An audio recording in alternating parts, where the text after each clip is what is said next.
Mon mari est trop occupé et trop important pour s'occuper de nos enfants et j'en ai assez. Mon mari est chirurgien, selon lui il est la personne la plus importante au monde. Un dieu parmi les hommes qui décide de la vie ou de la mort, et qui est bien trop important pour être dérangé par les préoccupations triviales de nous autres, simples mortels. Des préoccupations telles que tu devrais peut-être passer un peu de temps avec tes putains d'enfants. Mais non. Vous voyez, il travaille tellement dur et a tellement de pression que lorsqu'il est à la maison, il doit être séquestré des bruits ennuyeux de nos filles qui jouent ou qui sont heureuses de le voir. Mon père a pris le relais. C'est lui qui a changé leur couche, je les dépose à l'école et je vais travailler, mon père va les chercher et reste avec eux jusqu'à ce que je rentre à la maison. C'est mon père qui leur a appris à faire du vélo, c'est mon père qui assiste aux pièces de théâtre et aux spectacles de danse, c'est lui qui les aide à faire leurs devoirs, c'est mon père qui s'habille en Père Noël, c'est mon père qui organise les chasses aux œufs de Pâques et les goûters. Mon mari est bien trop important pour tout ça.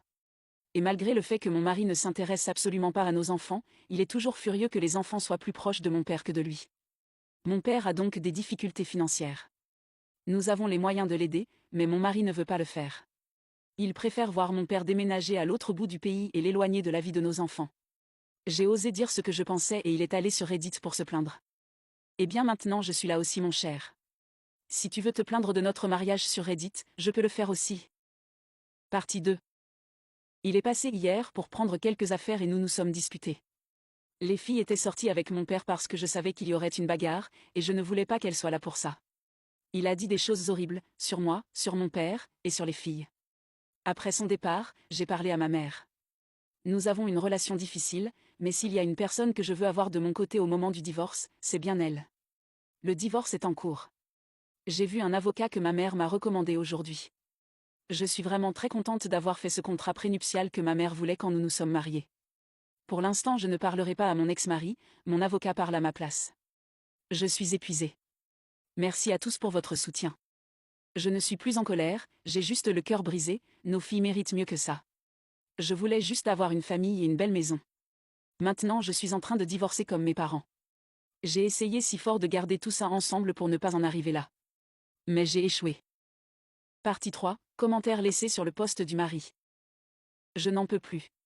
Il ne s'agit pas de ton espace personnel et tu le sais. Nous avons l'argent pour aider mon père, nous avons une putain de maison de 7 chambres avec une piscine et une salle de cinéma. Ce n'est pas une question d'espace ou d'argent. C'est une question de mesquinerie et de jalousie parce que les filles sont plus proches de mon père que toi. Mets-toi bien ça dans le crâne, c'est de ta faute. Pendant 9 ans, tout le reste de ta vie a été plus important que les filles. Tu travailles 70 heures par semaine et quand tu n'es pas au travail, tu vas jouer au golf avec les gens avec qui tu travailles, ou tu es à une conférence médicale avec les gens avec qui tu travailles, ou tu me traînes à une collecte de fonds avec les gens avec qui tu travailles. Lorsque tu es à la maison, tu dois t'isoler parce que je cite, le bruit de mes enfants qui jouent te dérange, tu sembles oublier que ce sont aussi tes enfants. Tu ne sembles te souvenir de cette partie que lorsque je veux faire venir mon père pour qu'il m'aide avec nos filles. C'est incroyable comment tu peux être si intelligent et si stupide en même temps. Tu es contrarié que les filles aiment papa plus que toi. Et tu es un homme si petit et si mesquin que ta solution est de l'expédier hors de leur vie et de briser le cœur de nos filles. Mais tu n'as pas l'intention de faire partie de leur vie. Tu veux juste que mon père parte, et je ne te laisserai pas le sortir de leur vie. La famille, c'est moi, les filles et mon père. Ta famille, ce sont les gens avec qui tu travailles, et tu es marié à ton travail, pas à moi. Eh bien tu peux l'avoir, ne rentre pas à la maison. Reste à l'hôpital ou va chez ta maîtresse, oui, je sais pour elle. Je n'en ai plus rien à foutre, j'en ai fini. J'en ai fini d'essayer de faire fonctionner ce mariage, j'en ai fini de te supplier d'être un père. Tu ne manqueras pas aux filles de toute façon. Tu n'as jamais montré d'intérêt pour leur vie et j'en ai assez de te laisser blesser et négliger mes enfants. Elles méritent d'avoir dans leur vie quelqu'un qui les aime, qui s'occupe d'elles et qui s'intéresse à elles. Tu ne le fais pas. Tu veux faire traîner ça sur Reddit, alors très bien, faisons-le sur Reddit. Je divorce, c'est fini. Va sauver le monde, tu es libre. Au fait, tu es pire que tes parents. Ils étaient peut-être bizarres et mal avisés, mais au moins ils faisaient partie de ta vie.